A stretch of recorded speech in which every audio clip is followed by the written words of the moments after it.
happening with him, but I mean, I guess. Okay, there we go. I don't know, technical difficulties. Yeah. So sorry, everybody.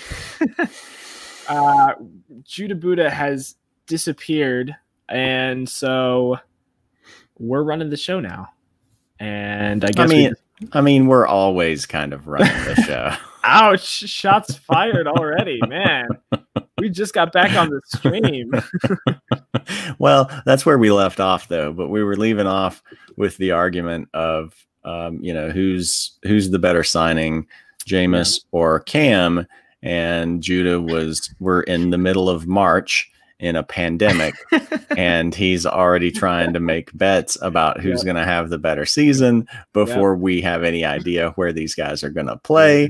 And when we're, just, 2.5 or so months off of his last batch of predictions, just getting murdered, like just the blood, not to get too gory, but just like the blood from those predictions getting slaughtered in like some 80s horror movie. It's not dry yet. So we just need to let it settle a little bit before we jump into a new batch of predictions. I mean, Derrick Henry still, we just say his name and it covers a whole realm. Derrick Henry is going to be a mid-first round pick this year. He's going to be it's just, it's a whole new world for that. Oh yeah. Oh, here he is. Hey, he's moved location. Were you watching? Were you watching just No, I wasn't. What happened? Nothing. Absolutely nothing. You guys are just besmirching my name. Not in the least. Not in the least. Just there's no reason. All we said was nice things. There's no reason for you to ever go back and watch it. Hey, what the heck happened to my? Anyways, So, did you guys finish talking about the? We really didn't get farther into the who's the better quarterback or who's the better signing between Jameis and Cam. We were kind of addressing the folly of making a bet about it. I didn't make a bet. You guys completely made that up. I was like, I gotta go. Sounded like that's where you were going. But I thought about it on the way over here, and I want to make a bet. Okay. That's pretty loud. Oh, sorry. Bold move, Skipper. Sorry. There we go. So, the thing is about Cam is that he could be done. Mm-hmm. I mean, you guys were complaining about Phillip Rivers last year. Cam may be like way past that. Like that, he was playing. So Phillip Rivers was playing at a better level last year than Cam was playing the year before. I don't know if I'd go that far. It's kind of apples to oranges in a way. But I guess it's in your favor though, because Rivers didn't look physically bad. He just looked like he was just done. Like, I'm just throwing this ball up. Whoever catches it, if one of my guys catches it, if one of the other team catches it, if it lands in the stands, I don't care. Cam, it really was like just a physical thing where maybe. It could have been both. It could have been comorbidity of just being over the football hill and injured, or some kind of mixture of both. I don't know. We don't know for sure. We won't know until he starts playing again. He could get out there and just kill again. Yeah, because what's it called? Cam what was it? The last time he basically almost played a full season, 2018. He had double touchdowns to picks. It was 24-13. And Rivers last year was 23-20, and we saw that half of his passes were just a mess. So I think with Cam, I think it is just purely injuries, because he just turned 30, so he isn't on the wrong side of 30 yet. Rivers is almost 40 at this point. Rivers, the age is getting to him. Cam, it's just whether his body's going to hold up. Yeah. Honestly, I think this could like reinvigorate Rivers. Because he's going to, Rivers. It could Cam too, because he's got something to but more from a like a I have something to prove sort of standpoint. With Rivers, I don't think there's going to be like tremendous bitterness against the Chargers. Yeah. He's going to Indianapolis to guys that he played for before with Frank Reich and Nick Sirianni, the offensive coordinator. He's talked about just liking playing in Indianapolis. I think it's a good fit for him.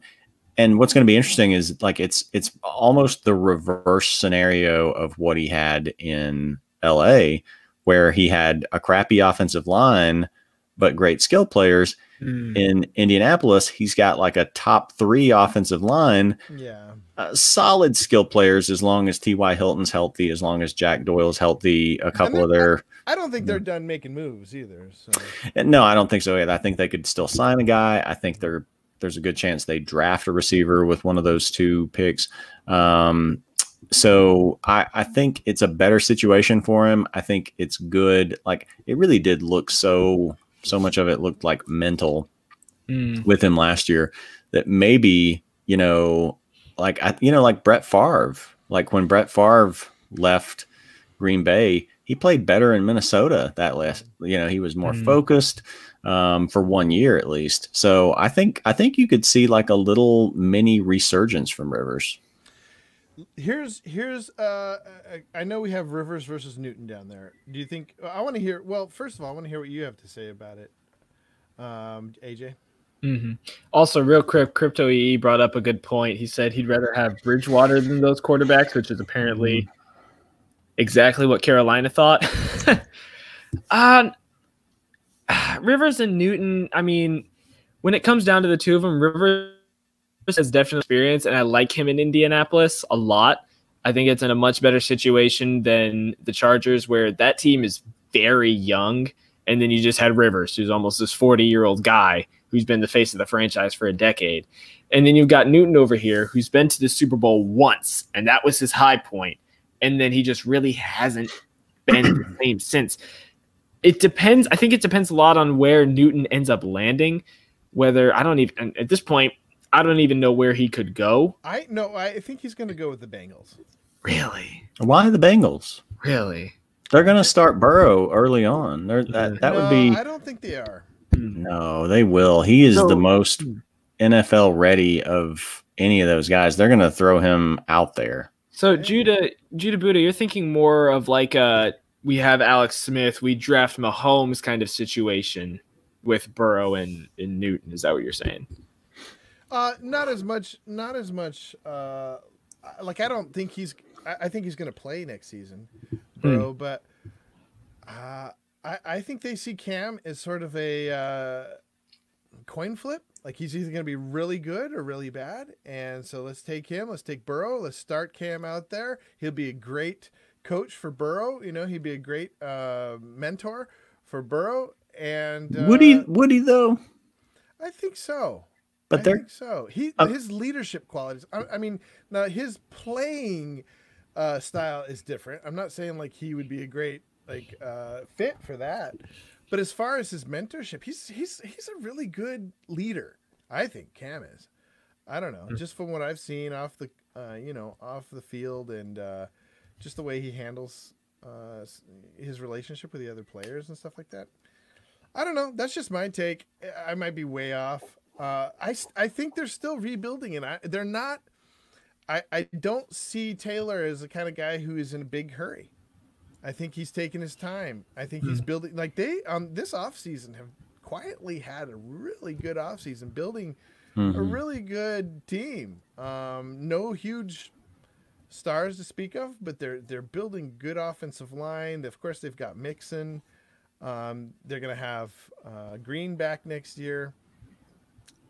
I don't think they have to start right off the bat just forcing Burrow in there. Like he's NFL ready, but I mean that's what they always say about all these guys, and it inevitably helps to have at least half a season to sort of get the flow. NFL is just so different from college that I think if they're smart, and I think Taylor is. I don't see him as somebody who's in a big hurry.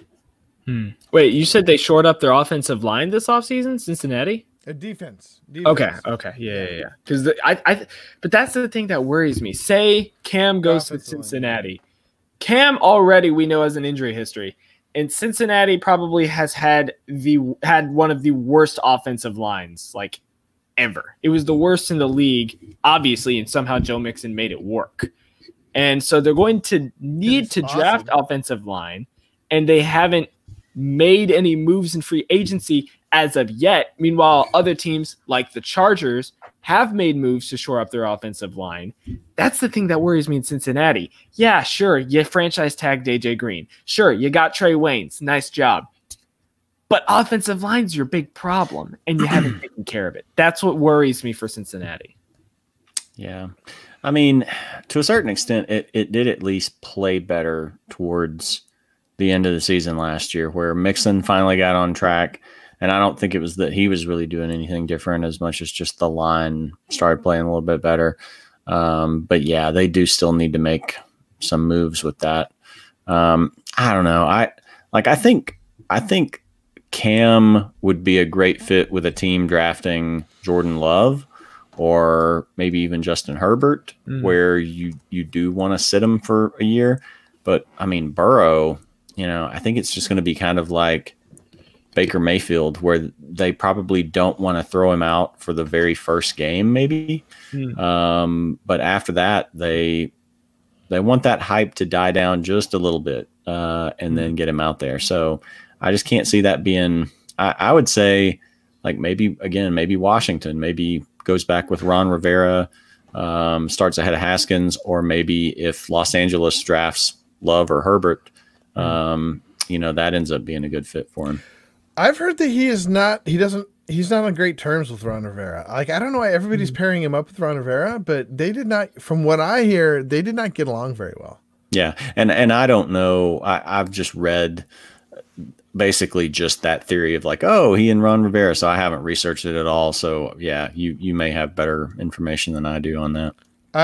Because I was thinking that too. I was thinking, oh, that'd be a great fit. But then somebody who knew from North Carolina was saying like, they never got along, that Rivera was always looking he always wanted a pocket passer, and he always wanted Cam to be that guy, and Cam's not. Cam is no. So I don't know. That's just what I heard. But here's my big question. I like big questions. At this point, who do you think is better? Or who would you rather have as your starting quarterback?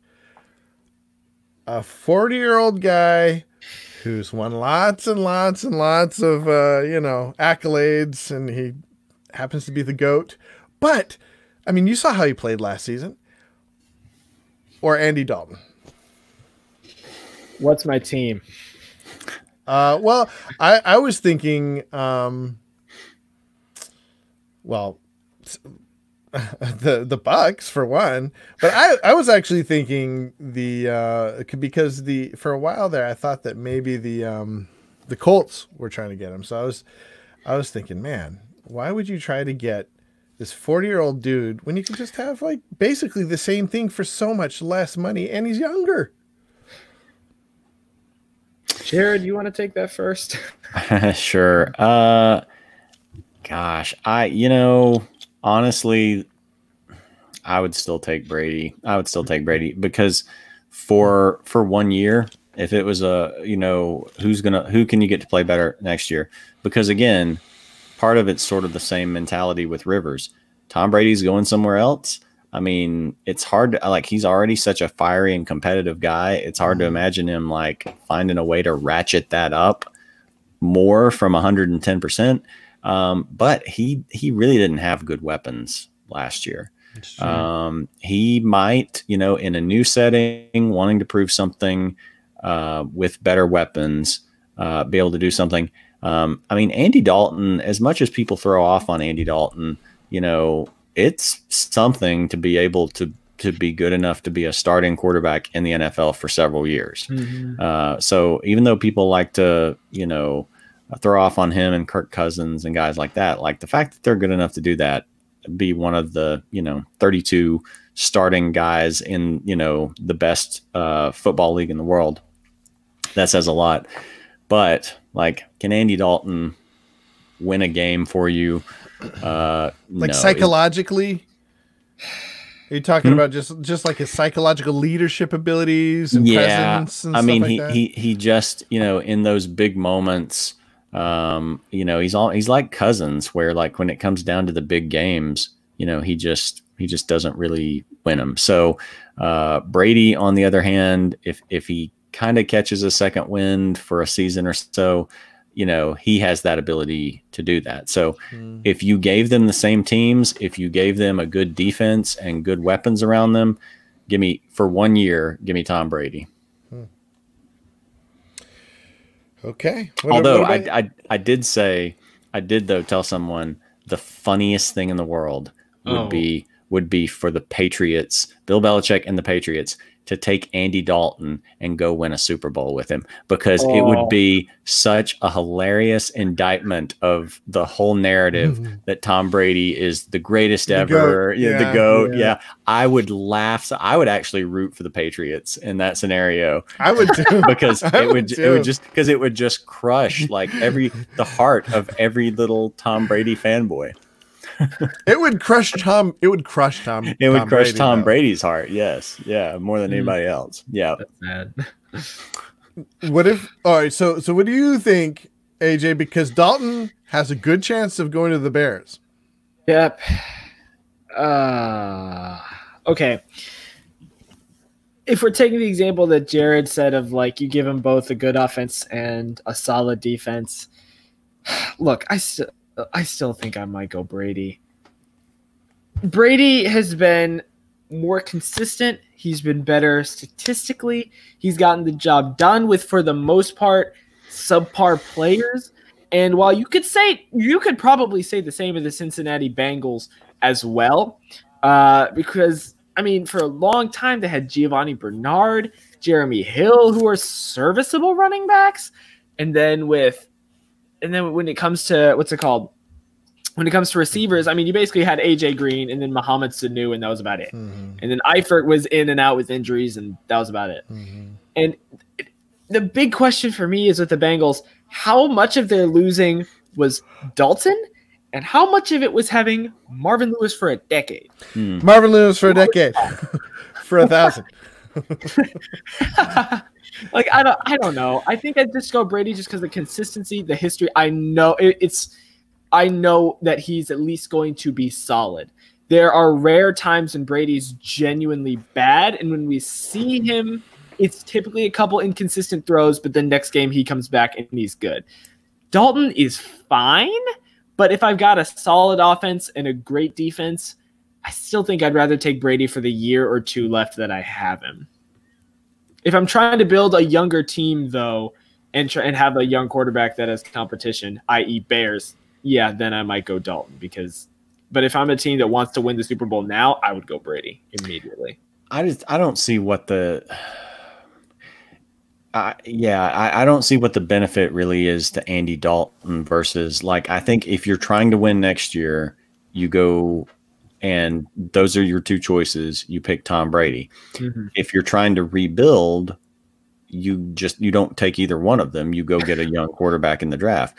So for me, it's like, what is the narrow path where Andy Dalton is the best solution for you? Well, I think my answer to that would be, it depends on your philosophy of what makes a great team. If you think what makes a great team is a great quarterback, a leader, an intelligent, like a football intelligence genius, then you got to go with Brady. But if you think that it comes down to coaching and putting together the right pieces, like, the thing is about Dalton is that he's just so much cheaper, and you can just get by so many more other pieces to put together a real strong team. I think that you could put together like a dynamic defense. You could have something like what the I mean, if you look at San Francisco, Like they didn't really get by on like having a super sharp quarterback. What they got by on is having just an excellent coaching staff, a good and probably is going to be better and better quarterback, better than Dalton, obviously, maybe. But having a super defense and play callers. But they then lost to a superstar quarterback. That is true. That is true. I think the one place where you could pick up Dalton is probably in this scenario, similar to what the Chiefs did with Mahomes and Alex Smith. Even though I think Smith is a better between Smith and Dalton, I'd still go Smith. Which I don't know what the heck he's going to do over in Washington. I don't know what his plan for the future is. Maybe he's going to start. Man, I forgot about him. I completely forgot about Alex Smith. I've been looking up news. I think the one thing I heard was Pat McAfee on the Pat McAfee show was wondering if he could be the solution to save Chicago. And I'm like, I don't know if I'm ready for that yet. But I think that's the one position I'd keep him as. It's like I think I'd keep him as a quarterback for a couple of years if I'm getting someone later in the draft, maybe like a Jacob Eason or a Jake Fromm, and take Dalton to start that year.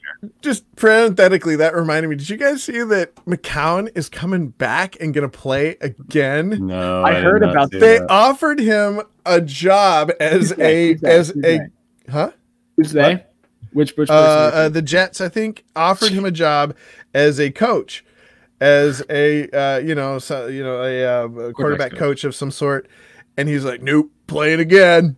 That guy, poor guy. I love him to death. Yeah, I did see that. But I'm afraid he's gonna die. Well, I'm afraid for Alex Smith now, because Alex Smith had like literally, I think, 18 surgeries on his leg or something crazy like that. Why? Please just don't come back. I saw it's interesting. He's coming back. Well, it's like with it's not quite the same as Ryan Shazier for Pittsburgh. Yeah. But Ryan Shazier, I saw where they finally moved him to like the retired list, and I'm like, good, because I mean, I guess maybe they just hadn't, maybe they were holding off until he was comfortable with that, needed to like give him some time to think like, oh, maybe this could happen, but like, no, you don't ever need to play football again, even if you could. So yeah, Alex Smith, like most of the time, I don't really worry about guys unless they've got like an extensive history of concussions or something like that.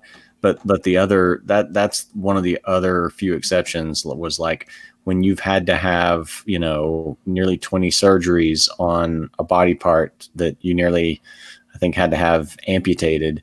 Maybe just quit. He's late 30s, just hang it up. It's probably wise. Is there any you guys know a little bit more about defensive players and some of the other positions? I see some of these like I'm like that might like who did the Patriots franchise tag some guy I'd never heard of? What are we talking about? Not Devin McCourty. Oh wait, no, they franchise tagged Joe Thuney. He's offensive line. Yeah, I've never heard of Joe Thuney. So offensive line, okay. Yeah, a lot of the defensive players, some of them I know about, some I don't, but I'm trying to think maybe some other, like moves with fantasy impact. Well, I mean, I don't know how big. Well, Randall Cobb signed with Houston to fill the void where Hopkins was. Well, he's just as good as Hopkins, so that should work out. Ouch. Yeah. Well, that's interesting that he signed away from his former coach. Mm-hmm. Ah, interesting, and to play against him too. Yeah. Doesn't say much about what's his name as a coach. McCarthy as a coach. I think another interesting thing from the trade was the fact that with David Johnson leaving, not that this would have been a question before, but I think they also Arizona also re-signed Kenyon Drake. Yeah, they did. And so you look at what he did towards the end of the season, like Kenyon Drake's going to be a high fantasy draft pick next year. Yeah. Do you think he's going to be worth it? Well, I mean, that's like the question for almost every fantasy pick other than like, you know, a handful of guys like Christian McCaffrey, Saquon, Ezekiel Elliott. We know. No, I mean, I just mean like, what do you think the downside is? Like, do you think he's too old? Do you think he doesn't fit? I think he's a good fit. I think he's got very little wear on the tires, and I think he's got super skills. Yeah, I mean, I think he'll do well. You know, we didn't have a huge sample size to go from, and it was kind of punctuated by a couple of massive monster games. But I feel better about him than, you know, I think while you were having technical difficulties there, we talked a little bit about Derrick Henry. And we were talking about, like, you know, Derrick Henry is going to be a mid first round pick next year. Oh, yeah. Year. Are you guys going to take him mid first round? Probably. I always get mid first round picks. I don't like having to take him there. Like, you know, but who do I feel better about, Derrick Henry or Alvin Kamara? You know, I feel really good about Alvin Kamara. I'd take him over Derrick Henry in a second. I mean, but after what happened last year, it's hard to feel really good about him. It is hard, but like, you know, like it's the arbitrage, you know, like everybody's going to be off Alvin Kamara next year. The truth is, you might be able to take Alvin Kamara in the second round, so maybe you wouldn't want to. Maybe that's not a choice, you know, like, because people are going to be hands off Alvin Kamara next year. Yeah, he burnt a lot of people. Yeah, including me. He actually didn't burn me. He actually won me the championship, but or helped. You know, he had like 2 touchdowns in the championship game.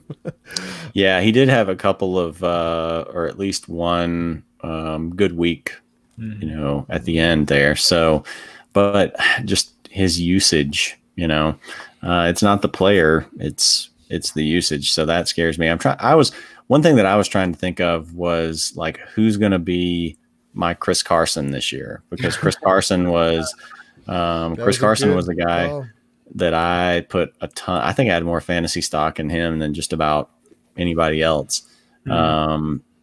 This year it's more complicated because, you know, he and Penny it was an even split. I don't know who's going to be. He's going to go higher too. I mean, maybe not, because with that split with Penny, I don't know how soon he's going to be back from that torn ACL, if he's going to be ready for the start of the season. But if they're both ready to go, I think Carson would, I don't know, I think he would probably go at best like where he went last year, because people don't want guys in a timeshare. Hey, I don't know. Did you guys talk about Math Quest? No, we're just about to get to that. He just posted this. So, perfect intro. Math Quest. Good to have you back as well. Back at it again. So he asks us which is really crazy. Free agency, there's been a million quarterback moves to go with the draft. It's like quarterback city. Yeah, go ahead. Sorry, go ahead. No, finish real quick.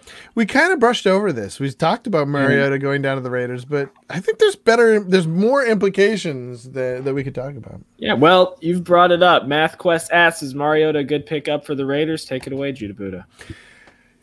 I don't hear. The thing is I'm a big proponent of Carr. I think Carr is I like Carr. I don't know how good he is. I think he's like kind of a Dr. Jekyll, Mr. Hyde.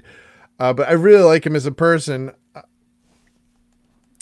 I've heard people talk about Mariota saying that he was just not a good fit in Tennessee, that this is a much better fit going to the Raiders, and that he is going to be this year's Tannehill.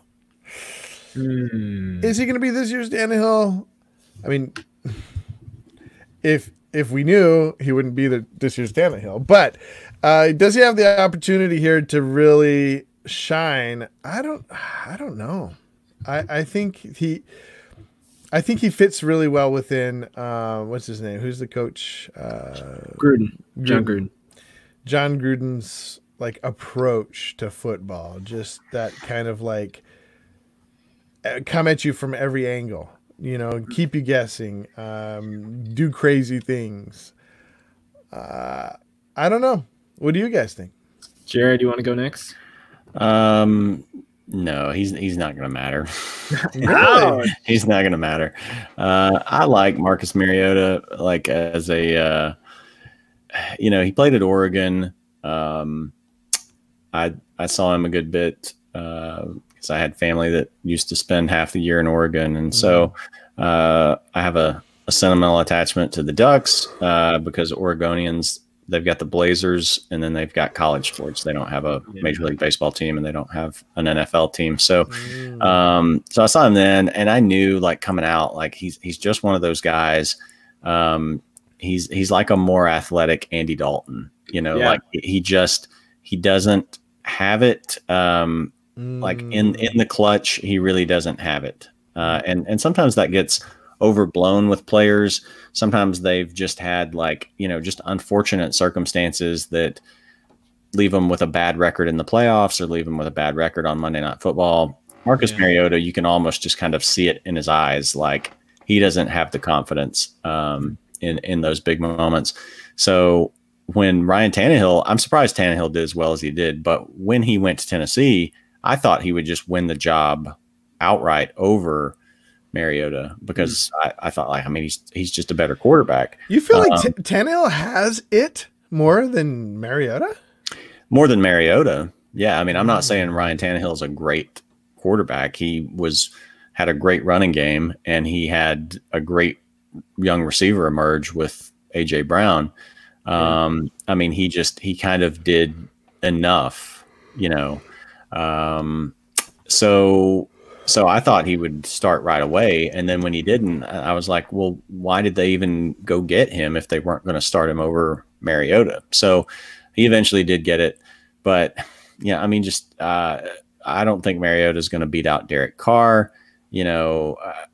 I don't see a scenario where I would start Mariota on a team unless it was somewhere like LA, that they were starting a young quarterback, or they drafted a young quarterback. Again, like a scenario like LA or Washington, where they drafted a young quarterback and needed somebody to play ahead of them. And maybe that happens with the Raiders. Maybe the Raiders try to move Derek Carr somewhere else and draft a young guy. But otherwise, I mean, I think he's going to be a career backup from this point forward. Really? Hey, Mariota, yeah. Why career backup though? I mean, he's just not. He's never been like. I think he had 1 year where he kind of.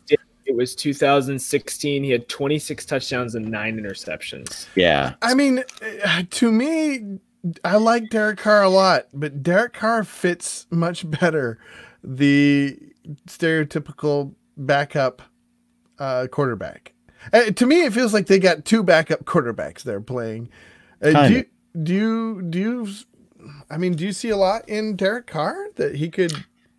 No, but I just don't think. I mean, like even that year where Mariota had 26 touchdowns and 9 interceptions, he passed for 3,400 yards. I mean, in a time where we see like video game numbers from quarterbacks, where they're like touching close to 5,000 yards. 5,000 is the new 4,000. So, and I mean, just those receivers, he's had some solid young receivers in Tennessee, and he was just never able to get the ball to Corey Davis. And I don't know. I have zero faith in, I have more faith in Andy Dalton than I have in Marcus Mariota. Wow. Like, I would, yeah. Do you think some of it though was injury, because he was often injured? I mean, I don't think that was enough to. I think it doesn't help. I think it doesn't help, but I don't think that's making a big difference in his play and numbers. All right. Well, I'm gonna have to say adieu here. All once right. again. I will not hit the end broadcast button. Like Judah's just like, I'm out, so we're all out. If I'm going down and taking you all with me. Guys, I don't know if it's the coronavirus or the stress of life these days, but I've been doing some weird things. I pulled up to pick up a client today, and I just ran instead of saying I'm here, which I typically, here or here, I'm here. I randomly texted him, really? Question mark.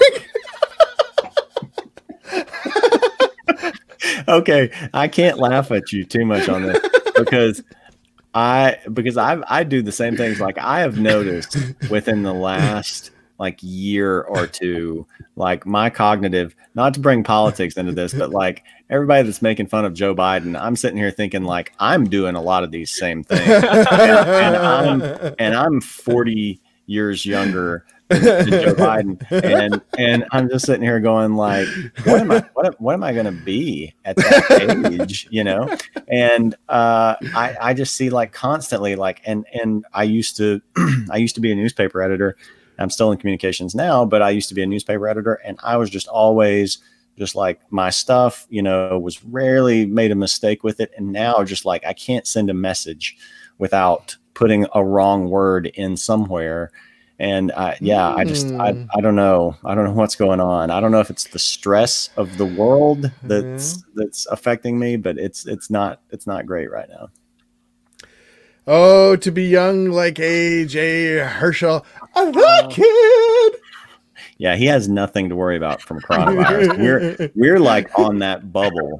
We're like on that bubble of like, are we gonna be okay or not? I have mild asthma too, so yeah. Yeah, I've never had great lungs. I used to get bronchitis when I was a kid every year. Me too. And I got pneumonia one year, and me too. So now I'm like, yeah, I'm probably gonna fall into that, like, 0.1% of like healthy people under 60, under 50 that would have trouble with this stuff or something. So yeah, I don't know. We'll see. Yes, Lord forbid. All right, guys. Well, it's been awesome to get back. Let's start doing this again. What do you say?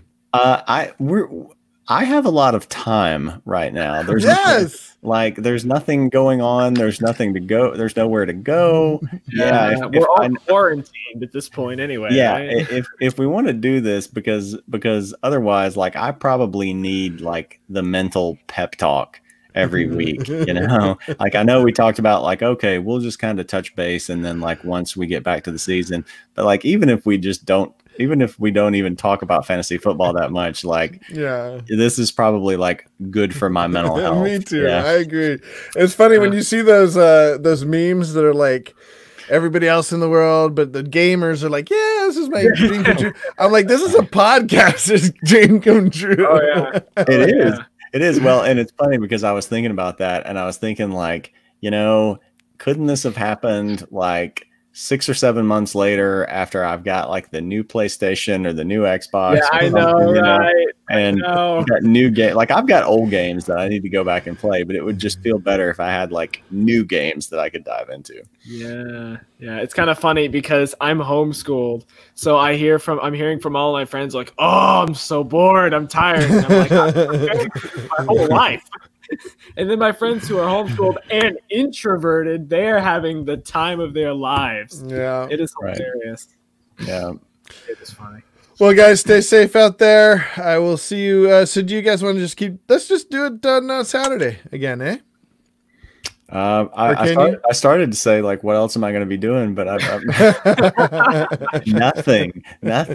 Everything's shut down. So I can, barring something crazy, I can do it Saturday. Yep. Yeah. All right. Well, I don't mind shooting for Saturday. I still got tons going on, so I'm the odd one out here. For now. We'll see. Look, after. Even if they shut everything down, I work for a trucking company. They still got to truck stuff around. Gotcha. Yeah. But I will. So yeah, I will see you guys on the Flibbity Gibbet.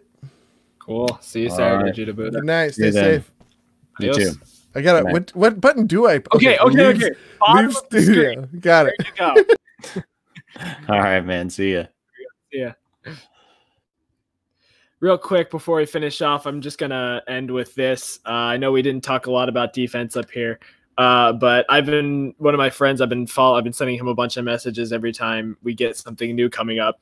And I was listening to Colin Cowherd, and he said the bigger teams prey on the smaller teams, and the Jaguars have just been robbed so much.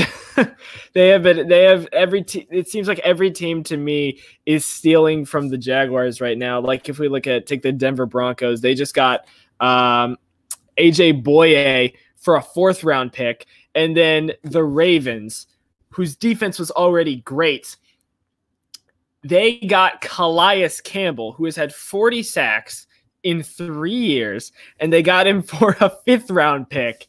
This is highway robbery, and I don't understand what is going on. But anyway, it's been a crazy night. There's a bunch of other stuff we didn't talk about. I'm sure free agency will keep going on. We will be here on Saturday morning. It is good to be back. Thanks, everyone, for tuning in. I was honestly kind of nervous. I was like, we're just doing this episode out of the blue. Thomas H., Josiah Riggins, Crypto EE, Math Quest, all of you guys, thank you guys so much for tuning back in. It's going to be another great season of Roto Hackers. And yeah, we'll see if the Bears do anything this week. I don't know. Maybe that's just me. Anyway, everybody, have a good night. Don't get sick. We'll see you guys on Saturday.